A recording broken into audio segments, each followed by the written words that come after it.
শাবানের মাস খুবই ইম্পর্টেন্ট একটি মাস। এই মাসে নবী করিম সাল্লাল্লাহু আলাইহি ওয়াসাল্লাম একদিন রোজা রাখতেন, পরের দিন রাখতেন না, তারপরের দিন রাখতেন, তারপরের দিন রাখতেন না। এইভাবে করে প্রায় 15টা রোজা রেখেছেন। কয়টা রোজা? কথাগুলো মনোযোগ সহকারে শুনবেন। শাবান মাসের কোন দিন তারিখ উল্লিখিত করেছি আমি? এর কোন রেফারেন্সও নাই, বুঝতে হবে। শাবানের যে মাস, এই মাসে রাসূলে করিম সাল্লাল্লাহু আলাইহি ওয়াসাল্লাম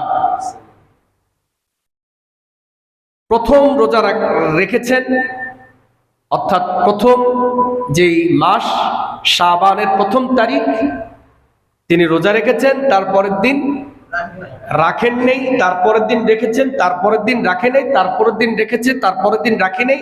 এইভাবে করে কয়টা রোজা রাখলেন? 15টা। এর মধ্যে প্রায় যখন 12টা রোজা অতিক্রম করলেন, কয়টা রোজা? 12টা।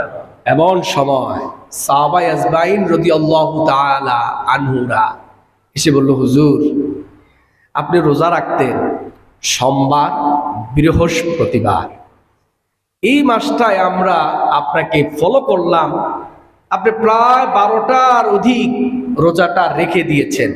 এই রোজার মধ্যে কোনো ইম্পর্টেন্ট আল্লাহ জাল্লা শাআনুর পক্ষ থেকে কি এসেছে যেটা আপনি আমাদেরকে বললেন না?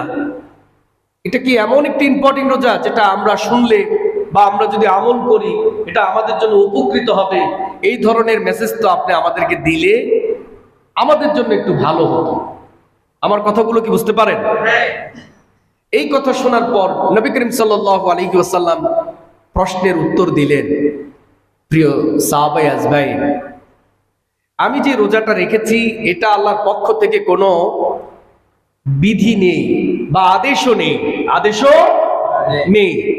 আমি রেখেছি এই জন্য